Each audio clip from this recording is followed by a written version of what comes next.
جو جس شعبے میں ہے اس شعبے میں رہتے ہوئے حلال اور حرام کی تمیز رکھتا ہے نا، یہ آدمی اللہ کا ولی ہے۔ ہمارے ذہنوں میں کیا بیٹھا ہوا ہے؟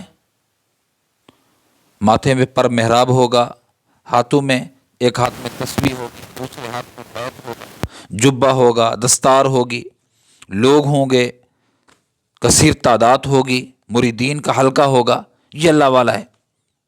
کیا کہا میں نے؟ جو جس شعبے میں ہے اگر اس میں اللہ کی مانتا ہے، اللہ کے نبی کی مانتا ہے، یہ ولی ہے۔ مسجد میں بیٹھنے والا اللہ کی مان رہا ہے، یہ اللہ کا ولی۔ تجارت کرنے والا اللہ کی مان رہا ہے تجارت میں، یہ اللہ کا ولی۔ ملازم پیشہ ملازمت میں اللہ کی مانتا ہے، یہ اللہ کا ولی۔ دہقان، کاشتکار، کسان، یہ آدمی اگر اللہ کی مانتا ہے، یہ اللہ کا ولی۔ بکریاں چرانے والا، چرواہا، ریوڑ لے کر جانے والا، یہ اللہ کی مانتا ہے، یہ اللہ کا ولی۔ امام غزالی رحمہ اللہ نے ایک واقعہ احیاء العلوم میں لکھا ہے کہ بغداد میں ایک شیخ رہتے تھے جن کا نام تھا شیخ منقدر۔ ان کا کام تھا کپڑے کے تاجر تھے بڑے۔ آمد و رفت تاجروں کی ہوتی رہتی ہے، ایک ملک دوسرے ملک، ایک شہر دوسرے شہر، ایک علاقہ دوسرا علاقہ۔ یہ عام طور پر یہ ہوتا ہے کہ خوشی غمی بھی ہوتی ہے۔ انہوں نے اپنے ملازمین سے کہا ہوا تھا، بھائی یہ کپڑا جو ہے نا، یہ کپڑا اتنے روپے گز ہے، یہ میٹر ہے، یہ کپڑا اتنے روپے میٹر ہے، یہ اتنے روپے میٹر ہے، یہ 2 روپے میٹر ہے، یہ 3 روپے میٹر ہے، یہ 1 روپے میٹر ہے۔ روپے سے مراد دینار، میں مثال سمجھانے کے طور پہ کہہ رہا ہوں۔ یہ 1 دینار یا 2 دینار یا 3 دینار کا ہی ہے کپڑا گز، تو اس سے زیادہ نہیں بیچنا، خیال رکھنا۔ یہ 1 کا ہے تو 1 کا دینا ہے، 2 کا نہیں دینا۔ 3 کا ہے تو آپ نے 3 کا دینا ہے، 4 کا نہیں دینا، 2 کا بھی نہیں دینا۔ 2 کا ہے تو 1 کا بھی نہیں دینا، لیکن 2 والا 3 میں نہیں دینا۔ آپ ایک دفعہ کسی کام کے سلسلے میں، شیخ منقدر کسی کام کے سلسلے میں گئے، باہر گئے، وہاں دیکھا کہ ایک آدمی کپڑا لے کر جا رہا ہے۔ کہا کہ یہ کپڑا کتنے کا لیا بھائی؟ کہا کہ یہ 3 دینار کا لیا۔ کہاں سے؟ فلاں جگہ پر دکان ہے جو بڑی، وہاں سے۔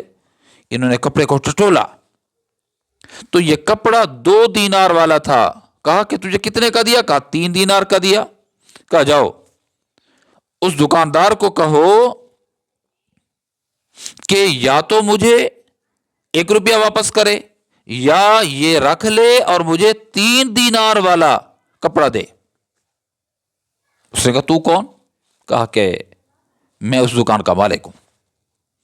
اب چل پڑے، ساتھ چل پڑے۔ خادم سے جا کر فرمایا کہ یہ کیا کیا ہے؟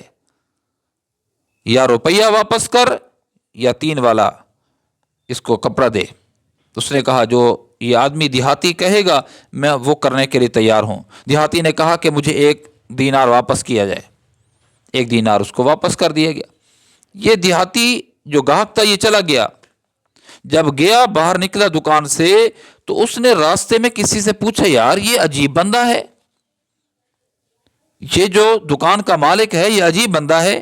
اس نے یہ اپنے سارا واقعہ سنایا کہ کہیں میں تھا، کہیں یہ تھا، واپس مجھے لایا، مجھے روپیہ واپس کیا ہے، دینار واپس کیا ہے۔ یہ بندہ کون ہے؟ انہوں نے کہا یہ شیخ منقدر ہیں۔ انہوں نے کہا شیخ منقدر؟ اس کی وہ تو سانسیں روک گئی اس کی۔ کہا کہ یہ تو شیخ منقدر کو تو میں نے دیکھا نہیں تھا، ہم تو سمجھتے تھے یہ جبے کبے والا ہوگا اور آگے پیچھے اس کے خدام ہوں گے۔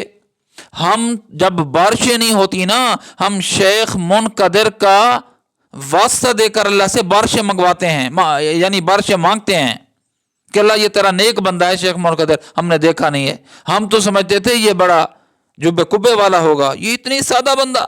کہاں یہ